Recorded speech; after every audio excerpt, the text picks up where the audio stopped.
Hi everyone, it's Marissa again, and today, in honor of AAPI month, I want to share a story about my grandparents. And the reason why is because I think they took the ultimate risk to pave a great future for myself and for my parents, for my sisters, and for many of their family in the Philippines. And so today I share in their story. And that's why I think that my culture growing up was very strong, because I had the foundation of my grandparents raising me, along with my parents. That grandparents took the highest risk. And this is why. Because if you think about how hard it is, the struggle that we talk about working in America, right now, I think back to my grandparents' days of leaving a country behind that they were so familiar with, coming to a new country that they knew nothing about.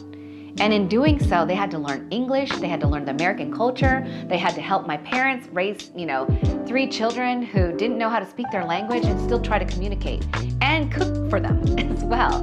I think about those days, and when I think that my days are hard, I think back, shoot, my grandparents had it hard.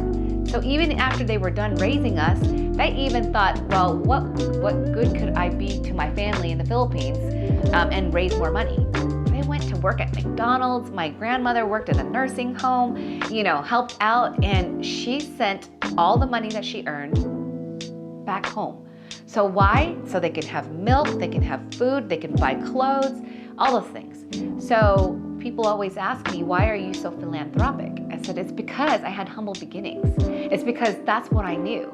And nothing went to waste. And in this culture, nobody does it best than I think the Filipinos and Asian Americans, where they save everything. And when I say everything, holy shoes, shirts, you name it. And these things that we take for granted, I thought, who would want this shirt? It has a hole in it. Then you get a picture from the Philippines of your cousin wearing that same identical shirt that once belonged to you.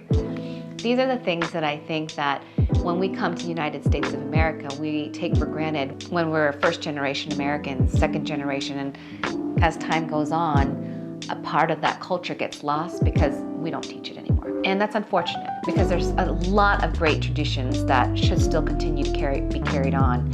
And as much as I think that representation is important in our world, so is the carrying on of our culture and our traditions. I have to say that I am very proud that had I not had that foundation from my grandparents, seeing my own parents work very hard and relatives as well, coming to the United States to make something of themselves, then I may not have had that backbone. I may not have I probably wouldn't have been able to carry on, because, I would have thought, this is not for me. I give up. They're not being accepting. I might as well just give up before I even start, because who am I to think that I could actually achieve something like this, run a business, when no one in my family actually owned a business. So for me, I think it was just making sure that I brought a lot of what I saw growing up with parents, hardworking parents and grandparents and relatives, knowing that if they could come to a city and state that they knew nothing about, a country, that I could make it as well, because here I am, the land of opportunity. So how dare I not try? How dare I not step into taking a risk and giving my all? So for that reason, I accept the fact that I am different, and I love being different. Thank you for watching.